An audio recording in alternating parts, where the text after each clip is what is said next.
Di penjara saya 2 kali Bapak Ibu. Pertama 10 bulan di Bareskrim. Waktu itu yang laporkan saya Gus Yakut, Menteri Agama, karena mencemarkan nama baik Banser katanya. Waktu itu alhamdulillah saya jalani 10 bulan. Nah, sekarang saya baca berita kemarin Gus Yakut dipanggil KPK, diperiksa ya, wallahu a'lam bishawab. Alhamdulillahirabbil alamin, ya Allah. Alhamdulillahilladzi ahsan tadbira al-kainat wa khalaqal ardina was samawat wa anzalal ma'a minal mu'sirat wa ansa'al habba wan nabat wa qaddaral arzaqa wal aqwat. Assalatu wassalamu ala Rasulillah Sayyidina Muhammadin dil mu'jizati dhahirat alladzi hasala min nurihi wujudul kainat. Wa qala rabbi shrah li sadri wa yassir li amri wahlul 'uqdatam min lisani yafqahu qawli. Qala Allah Ta'ala fi kitabihil karim, a'udzu billahi minasyaitonir rajim. Wa may yattaqillaha yaj'al lahu makhraja wa yarzuqhu min haitsu la yahtasib. Wa may yatawakkal 'ala Allahi fa huwa hasbuh. Innallaha balighu amrih. Qad ja'ala Allahu likulli syai'in qadra. Shadaqallahul azim, amma ba'du. Baik Bapak Ibu, sebelum saya mulai, supaya berkahnya padat, auranya dapat, dan saya doakan Anda, ini masih ada tempat yang kosong. Ya Allah, siapa yang mau maju ke depan, saya doakan lunas utangnya. Nah, nih coba sini Ustaz. Makin maju makin bagus ya, Masya Allah. Saya jauh dari Jawa Timur, insya Allah ya, musafir. Nah kan enak kalau gini, tidak ada jarak di antara kita. Ini berarti banyak punya utang semua ya. Tidak apa-apa, catat ini, tidak apa-apa punya utang. Yang penting nanti ketika sakaratul maut utangnya lunas. Jadi menghadap Allahnya itu nggak punya hisab, nggak berat hisabnya. Ya ayyatuhan nafsul mutmainnah, gitu ya, irji'i ila rabbiki radiyatan mardiyah. Jadi dijemput dalam kondisi ridho dan diridhoi, utangnya udah lunas semua. Kalau toh belum lunas, mudah-mudahan ahli waris kita melunasi. Karena kita waktu hidup menjadi suami yang baik, menjadi ayah yang baik, membentuk keluarga yang baik, maka begitu kita meninggal, keluarga kita tinggalkan pun akhirnya baik gitu, berkualitas. Kurang lebih seperti itu. Alhamdulillah. Tidak apa-apa punya utang, yang penting bukan riba. Nggak enak kalau tidak punya utang ya, tapi enggak sih, paling enak tidak punya utang ya. Tidak punya utang banyak sedekah insya Allah. Baik Bapak Ibu, saya percepat seremonialnya. Terima dulu salam ta'zim saya, salam hormat saya untuk semua pengurus masjid ini, ketua DKM, ulama, kiai, tokoh masyarakat, tokoh adat. Terima salam ta'zim saya, salam hormat saya. Doakan saya mudah-mudahan perjalanan safar ini lancar. Ini 4 bulan ke depan saya belum istirahatin insya Allah. Surabaya, Malang, sejabodetabek, Padang dan sekitarnya, Pasaman, Solo, Bukit Tinggi kemarin itu. Terus sekarang ada di sini, insya Allah 1 minggu di sini, nanti balik lagi ke Batam, Kalimantan Timur gitu ya nak ya, di Palu ya, sampai nanti ke Aceh. Pasca saya bebas dari penjara kemarin, 25 April, saya bebas dari penjara 3 bulan yang lalu. Di penjara saya 2 kali Bapak Ibu. Pertama 10 bulan di Bareskrim. Waktu itu yang laporkan saya Gus Yakut, Menteri Agama, karena mencemarkan nama baik Banser katanya. Waktu itu alhamdulillah saya jalani 10 bulan. Nah, sekarang saya baca berita kemarin Gus Yakut dipanggil KPK, diperiksa ya, wallahu a'lam bishawab. Lalu saya bebas, belum lama ditangkap lagi, di penjara lagi 4 tahun. Ini ngeri nih. tuntutannya 10 tahun, jadi jaksa nuntut saya 10 tahun, divonis 6 tahun. Jadi saya jalani kurang lebih 4 tahun. Kasusnya ijazah palsu. Ijazah palsu yang sampai sekarang belum pernah muncul. Allahu Akbar. Tadi malam saya diundang Kompas TV. Terus nanti hari Selasa, ada yang pernah lihat acara Rakyat Bersuara? iNews hari Selasa tuh jam 7, nanti saya hadir sana. Insya Allah Selasa pagi saya ke Jakarta sebentar, selesai iNews saya balik lagi ke sini nanti. Saya tidur di hotel nih daerah sini, nanti beliau yang tahu ini. Main-main ke hotel Pak ya. Jadi di penjara 4 tahun. Tapi saya tidak menyesal, saya tidak kapok. Waktu proses sidang berjalan, ada pengacara datang ke saya, Gus, ada kabar kalau Gus Nur mau minta maaf sama keluarganya Pak Jokowi, sama guru-gurunya Pak Jokowi atau siapalah, pokoknya minta maaf di media, itu sekarang Gus Nur bebas. Minta maaf sekarang bebas. Minta maaf sekarang, besok bebas. Tapi saya milih di penjara Pak, saya nggak mau bebas. Karena ini menyangkut prinsip. Ini menyangkut keyakinan. Dari awal saya sudah yakin ini amar ma'ruf nahi munkar. Itu dari awal sudah. Rasanya saya berat kalau harus menggagalkan itu, saya nggak mampu. Saya harus memberikan contoh kepada anak istri saya. Video-video saya, perjuangan saya ditonton anak istri saya. Saya selalu ngomong amar ma'ruf nahi munkar, hak-hak batil-batil, tidak boleh toleransi. Terus tiba-tiba saya harus kalah, toleransi minta maaf, saya nggak bisa Pak.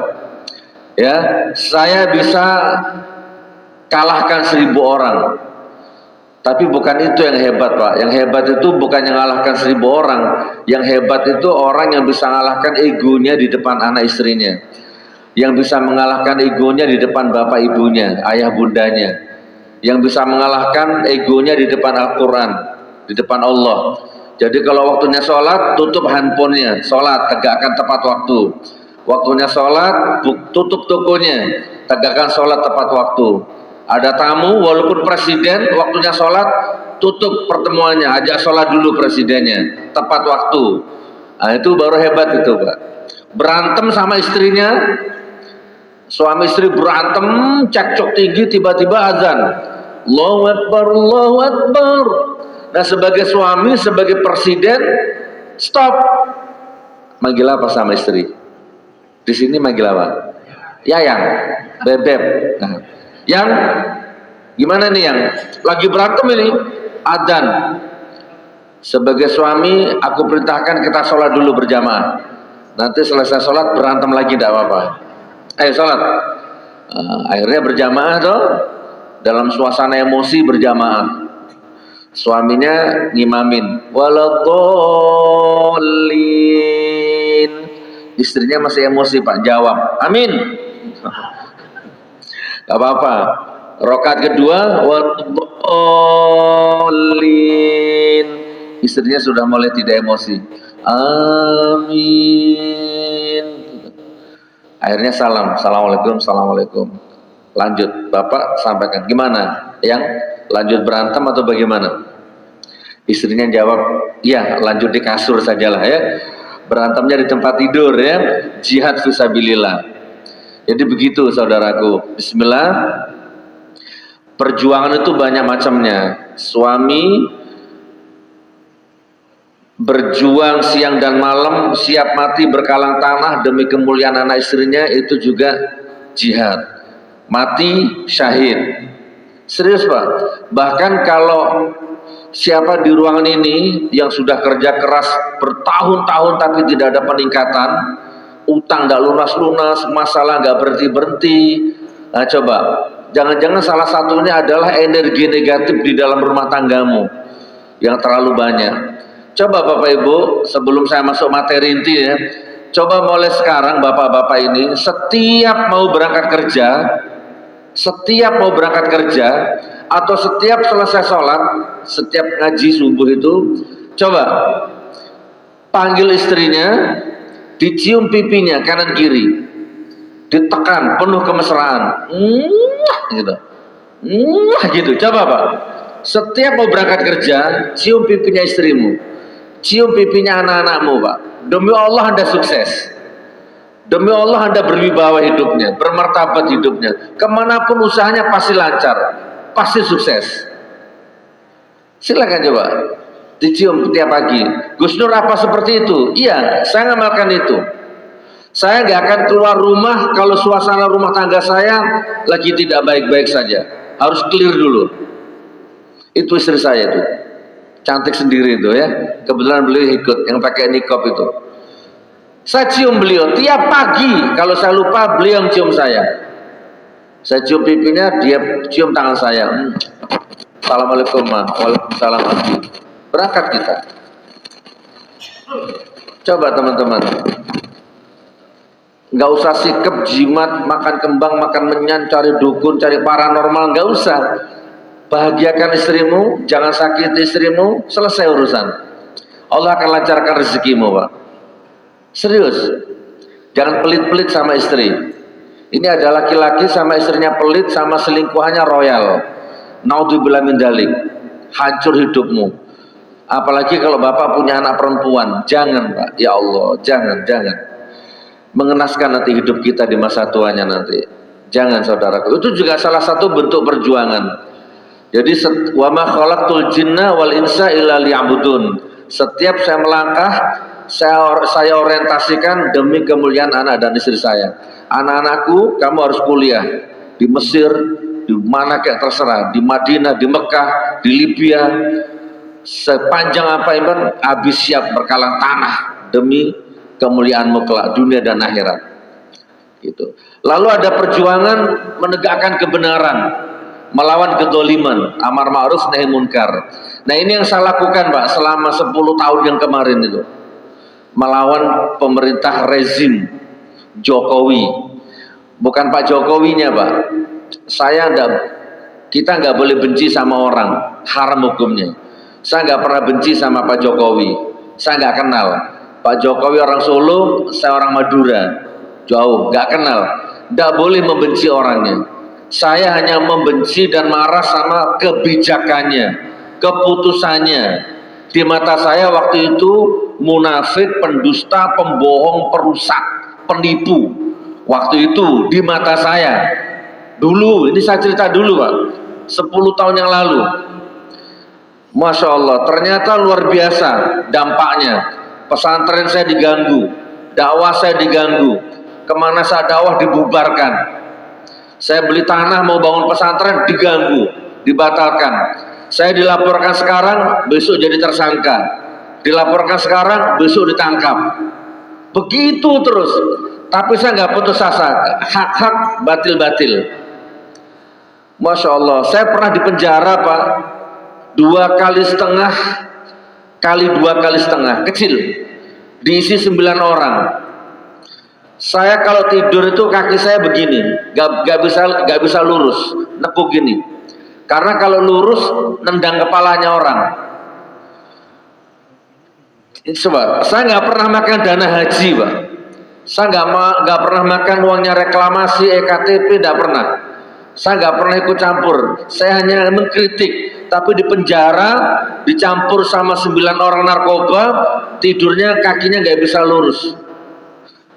Mau tahajud gak bisa, ya tetap tahajud, cuman sujudnya gak bisa normal, gak cukup.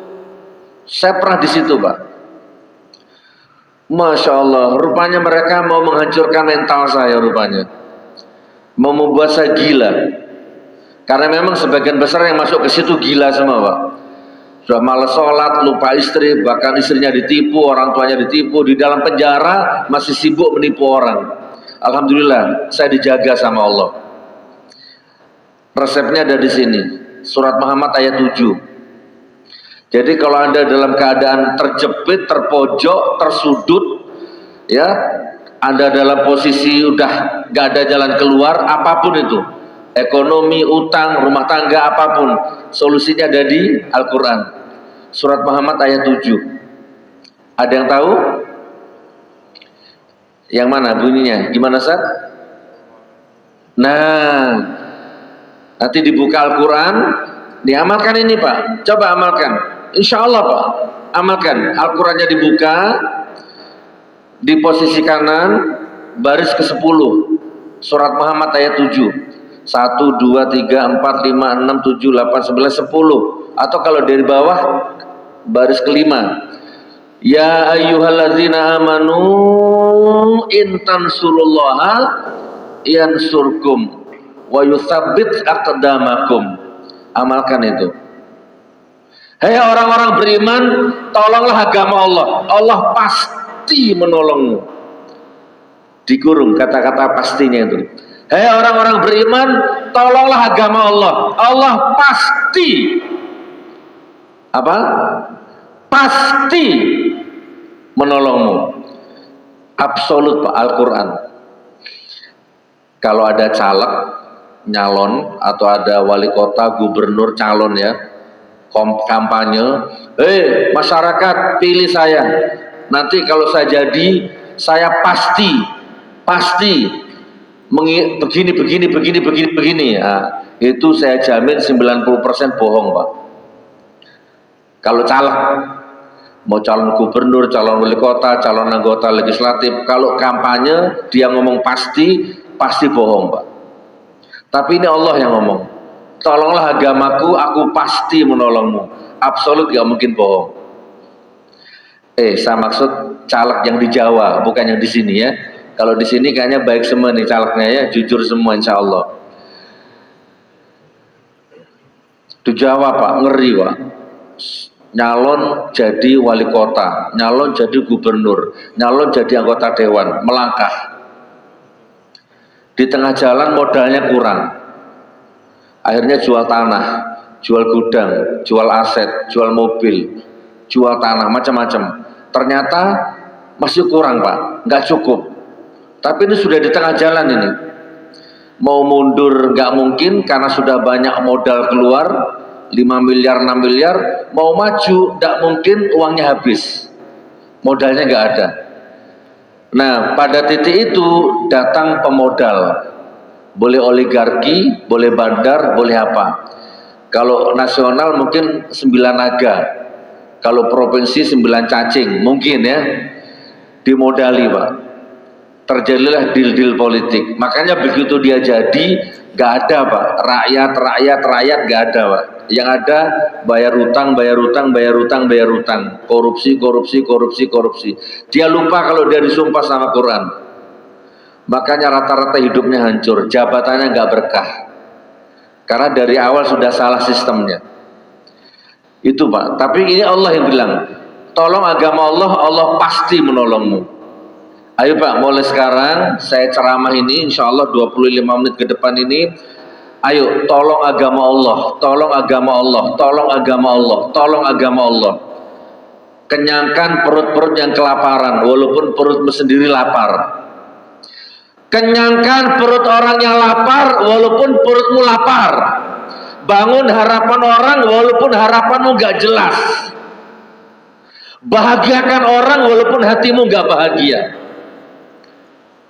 Itu sama dengan menolong agama Allah. Makmurkan masjid, deres Al-Quran, baca Qurannya, ya kan, bahagiakan anak istri, ya tadi tuh bantu orang sebanyak-banyaknya, itu menolong agama Allah.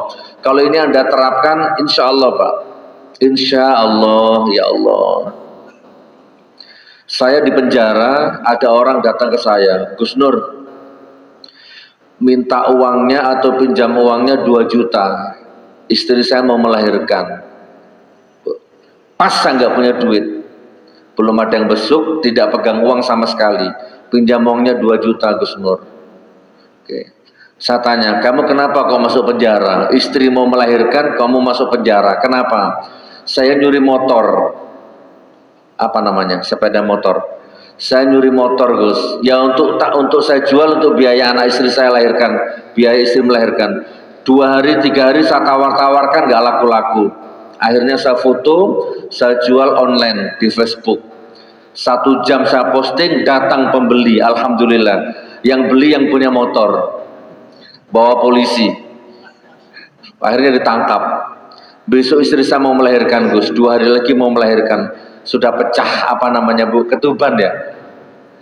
Saya bilang sama beliau, Mas, di sini ada 650 napi. Coba sampean ke sana dulu, usaha ke yang lain dulu, nanti kalau nggak ada baru ke saya. Saya bilang begitu karena saya nggak pegang duit Pak, tapi saya nggak mau mematahkan harapan orang, nggak mau saya. Siapa tahu 1 menit 2 menit ke depan Allah kasih rencana lain gitu ya, maka saya suruh ke yang lain. Ternyata beliau jawabnya gini, sudah Gus Nur, sudah saya datangi semua, nggak ada yang mau bantu. Oke, kalau gitu Mas, di pojok sana ada kamar kecil, cuma isi 8 orang, blok B8. Coba sampean ke sana, itu banyak duitnya, karena isinya koruptor semua, penggelapan pajak di sana semua. Yang lain kalau makan nasi jatah, di sana kalau makan GoFood, koruptor semua. Silahkan ke sana. Kalau 2 juta kecil itu. Sudah Gus, saya sudah ke sana, tapi nggak ada yang mau ngasih. Lo coba Pak. Oh iya ya, saya baru sadar ini penjara. Penjara itu nafsi gitu ya. Jadi akhirnya ya sudah Mas, kalau gitu kenapa mic-nya mati? Kenapa Ustaz? Jackson. Oh, bagian aja ya. Cek. Sampai di mana tadi? Oh ya. Oke, kalau gitu tunggu di sini Mas. Saya ambilkan uang. Kebetulan hari ini saya dapat rezeki besar. Padahal nggak ada rezeki Pak. Saya masuk ke kamar, saya pinjamkan uang kas. Jadi ini ada nggak yang pernah masuk penjara? Angkat tangan. Tidak ada ya? Di penjara itu ada iuran tiap minggu Pak. Anak-anak kamar gitulah ya. Tidak tahu itu apa itu. Mas pinjam uang kasnya 2 juta. Saya pinjam, baru saya kasihkan dia. Mas, tidak usah minjam, tidak usah ngutang. Nih bawa pulang, biayai istrimu melahirkan. Pakein aja nggak apa-apa Ustaz. Cek. Pakai biaya kelahiran istrimu, bawa pulang. Ini yang saya maksud, ini masuk kategori intan surullah Pak, yang surkum. Lakukan ini. Tidak harus punya uang Pak. Coba nanti kalau sudah pulang Bapak Ibu, kalau sudah pulang nanti diketik YouTube-nya ya. Diketik YouTube, Gus Nur bedah rumah Madura gitu, ada di YouTube. Nanti kalau sudah di rumah, apa? Gus Nur bedah rumah Madura. Jadi waktu itu Bapak Ibu, saya lagi bangun rumah, belum selesai di Kota Malang. Saya masih ngontrak. Saya punya pesantren di Palu Pak. Ada yang tahu? 3 lantai, pondok pesantren tahfidz Quran, gratis. Itu pesantren saya viral waktu itu karena waktu ada gempa tsunami di Palu, luluh lantah itu semua bangunan di sekitar pesantren saya itu. Qadarullah pesantren saya utuh Pak, nggak retak, nggak pecah, nggak ngapa-ngapain, masih ada di YouTube. Semua relawan yang datang ke sana poskonya di pesantren saya itu. Nah, karena di sana ada gempa macam-macam, provinsinya dari provinsi mati itu di Palu itu Pak. Maka saya dan keluarga hijrah ke Malang Jawa Timur, ngontrak rumah di sana. Rencana nanti kalau sudah Palu kondusif, saya balik lagi ke Palu. Karena ada santri 350 waktu itu Pak. Akhirnya saya ngontrak di Malang. Qadarullah nggak lama ada rezeki, kok istri saya minta dibuatkan rumah di situ di Malang. Ya sudah kita buat. Lagi bangun 30%, tiba-tiba WA-nya bunyi, WA saya, ting. Perhatikan Ustaz, ini ilmu. Anda amalkan demi Allah. Minta kita ketemu lagi, nanti ada takdir ketemu lagi, Anda sukses. Amalkan ini. Ada WA masuk, ting, apa ini? Ternyata ada foto, ada tulisan, Assalamualaikum Gus Nur, ini ada orang 2, Bangkalan dan Madura, Bangkalan dan Pamekasan, yang satu ustadz, yang satu muadzin, rumahnya roboh, fakir miskin, roboh nggak bisa ditempati, sudah 2 tahun. Camatnya kan ke sana, lurahnya ke sana, relawan di foto-foto, tapi nggak pernah dieksekusi. Saya lihat fotonya, ya Allah, kasihan Pak. Nah ini yang saya heranin, Indonesia ini Pak. Haram hukumnya pemimpin tidur enak, sementara rakyatnya kelaparan. Itu haram hukumnya Pak. Ini kemana lurahnya, kemana camatnya gitu loh. Subhanallah, akhirnya saya panggil istri saya sama anak saya. Kameramen itu anak saya, ini menantu saya. Itu istri saya panggil. Ma, sini, saya manggil mama. Mama, sini sayang. Tak tunjukkan fotonya, coba lihat Ma.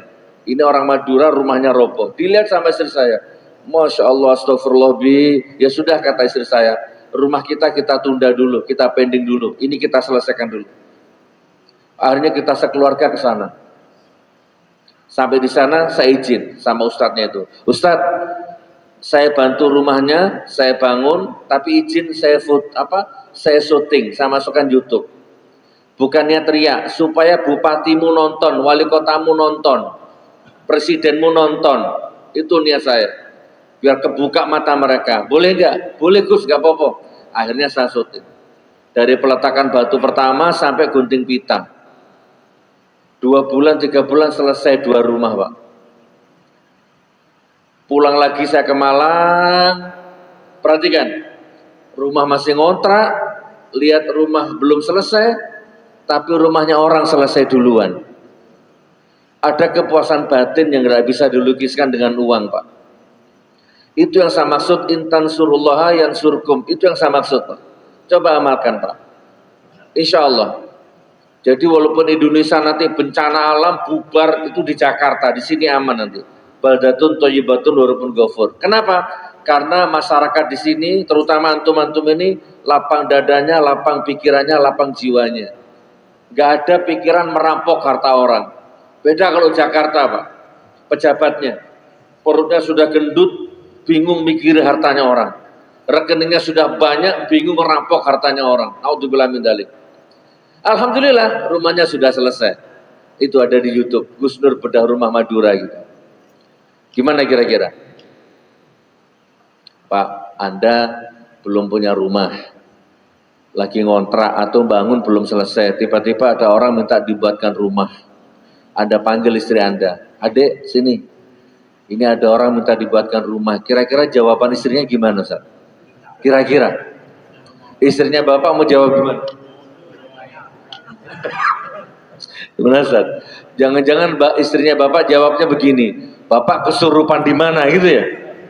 Kitanya belum selesai rumahnya gitu ya. Ya nggak apa-apa sebenarnya, tapi coba kalau dilapangkan dadanya coba. Rezeki Allah nggak akan tertukar Pak. Siapa di ruangan ini yang dikejar utang? 100 juta, 500 juta. 1 bulan harus lunas. Ini tak kasih ilmunya. 1 miliar, 1 bulan harus lunas. Gampang Pak. Kalau memang sudah nggak ada yang dijual, nggak ada aset untuk dijual, ya sudah, nggak usah dipikirkan utangnya, hadapi saja. Mulai sejak itu bangun algoritma. Ada yang punya uang 100 atau 50, saya kasih contoh. Mas Yoga, Rizky ada 50, 100, saya kasih contoh. Coba diamalkan ilmu ini. Nah, siapa namanya Pak Haji? Pak Abridar. Nah, Pak Abridar, bayar utang Anda 100 juta. Saya kasih tempo 1 minggu. Secara akal nggak mungkin Pak, 100 juta 1 minggu. Sementara sekarang cuma punya uang 50 ribu. Gimana caranya? 1 minggu harus bayar 1 juta, 100 juta. Hari ini punya uang 50 ribu. Bagaimana 50 ribu ini supaya jadi 100 juta? Dimasukkan ke bank, BNI, BCA, Mandiri, Muamalat. Kira-kira 1 bulan jadi 100 juta enggak? Enggak Pak. Jadi gimana caranya Gus Nur? Belikan nasi. Kalau di Jakarta nasi uduk. Kalau di Padang lontong. Untuk sarapan itu loh. Kalau di sini nasi apa? Nasi kucing. Kalau di sini apa? Hah? Rames. Dibelikan nasi rames dapat berapa?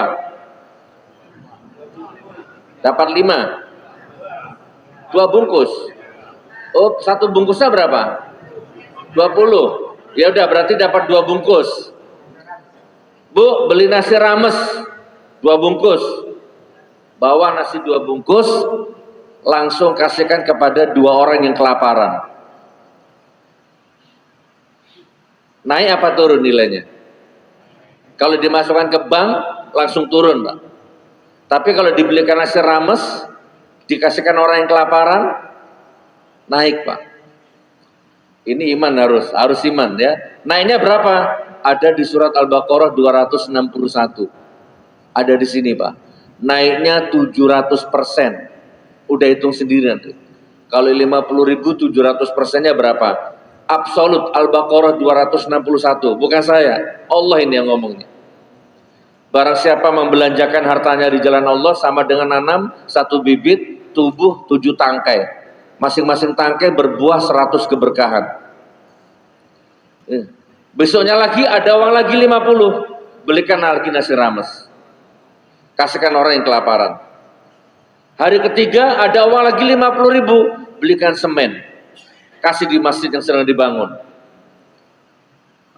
Demi Allah Pak, lakukan ini. Anda kaget nanti. Tiba-tiba pas jatuh temponya utangnya lunas. Dari mana? Wa yarzuqhu min haitsu la yahtasib. Surat At-Tolak ayat 2 dan 3.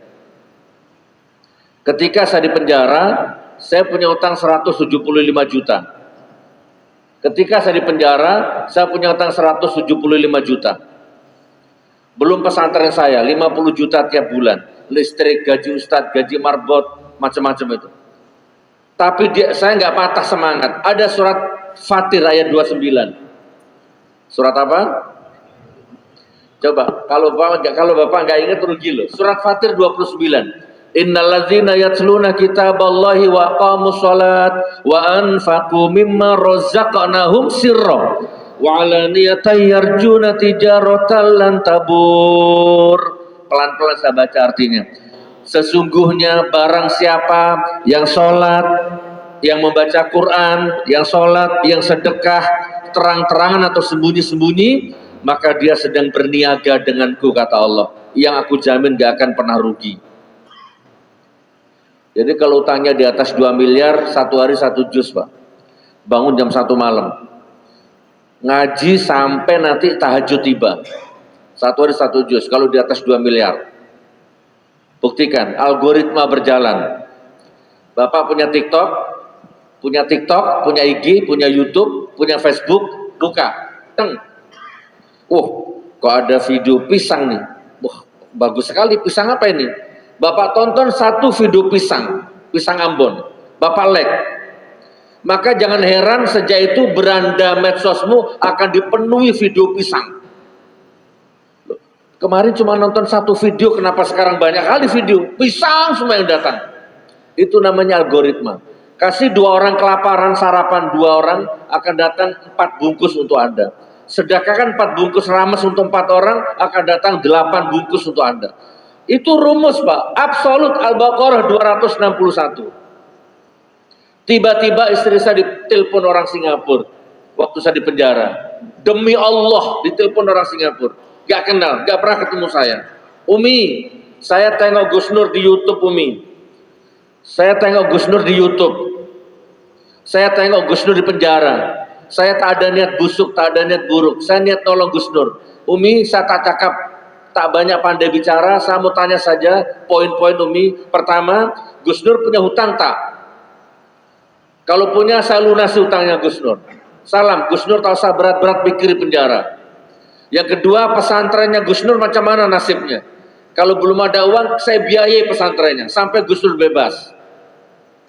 Yang ketiga, salam sama Gus Nur, jangan makan nasi penjara.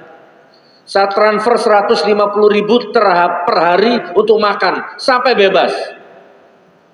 Ditransfer itu istri saya. Melunasi hutang, biaya pesantren, biaya makan saya di penjara, dijamin sama Allah Pak.